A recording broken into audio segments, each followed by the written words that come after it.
بسم اللہ الرحمن الرحیم۔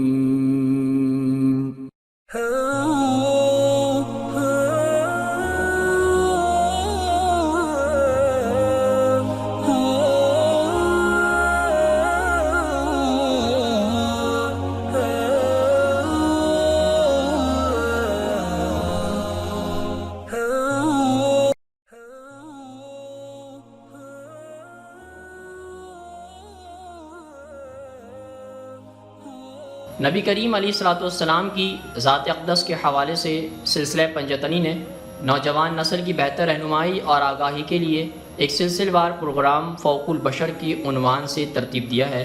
آج ہم انشاءاللہ اس سلسلے کی اگلی قسط کا آغاز کرتے ہیں۔ ابن ابی کے پیغام پر قبیلے کے بزرگوں نے اپنے خدشات کا اظہار کیا کہ اگر یہ مزاحمت ناکام ہو جاتی ہے تو اس صورت میں شاید یہ معاملہ صرف بے دخلی کا نہیں ہے بلکہ اس سے بھی زیادہ، یعنی املاک ضبط کر لیں گے، بچوں اور عورتوں کو غلام بنا لیں گے اور مردوں کو قتل کیا جا سکتا ہے۔ مگر اس کے باوجود بنو نذیر کی کونسل نے ابن ابی کی بات پر اعتبار کرتے ہوئے گاؤں کے مرکز میں مورچے سنبھال کر قلعہ بند ہونے کا فیصلہ کر لیا۔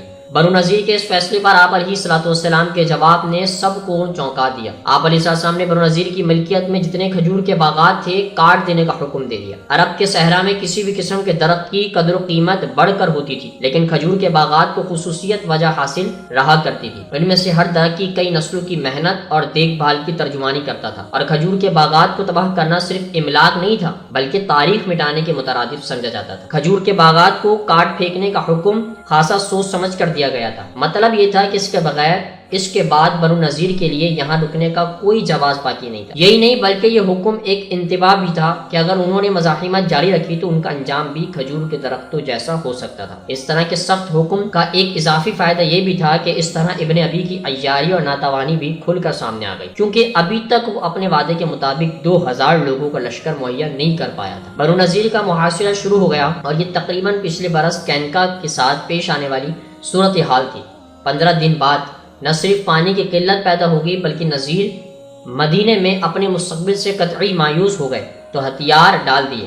ان کے ساتھ رعایت یہ برتی گئی کہ جان بخش دی گئی، مگر انہیں اپنے ساتھ صرف اتنا ہی سامان لے جانے کی اجازت دی گئی کہ جتنا 3 افراد ایک اونٹ پر لا سکتے ہیں۔ لیکن اس بار قینقاع کے مانند واس پٹاس پر مبنی جلوس کی صورت نہیں، بلکہ نذیر کی رخصتی مدینے سے دھوم دھام اور فتح کی پریڈ جیسا معلوم ہوگا۔ وہ دھول پٹتے اور تمبورے بجاتے، نئے چمچماتے کپڑے پہن کر اور زیورات سے لدے پھندے روانہ ہوں گے۔ ایک عینی شاہد نے اور آنکھوں دیکھا حال یوں بیان کیا، وہ اس قدر تم تراق اور شان و شوکت سے نکلے کہ زمانے میں نہ تو ان سے پہلے اور نہ ہی اس کے بعد کبھی کسی قبیلے سے اتنا اہتمام کیا ہوگا۔ یہ احتجاج کا انوکھا مگر بہترین مظاہرہ تھا۔ یہ ایک انتہائی دلیر اظہار تھا کہ نخلستان میں صرف وہی ہیں جن کے سر بھی فخر سے بلند ہیں، جبکہ مدینے کی باقی ماندہ مقامی آبادی شرمسار ہے۔ یوں مدینے سے بے دخل ہو کر ان میں سے زیادہ تر شمال میں خیبر کے نخلستان اور کچھ خاندان فلسطین اور شام کی جانب نکل گئے، مگر اپنے پیچھے اس نرالے انداز میں رخصت کی وجہ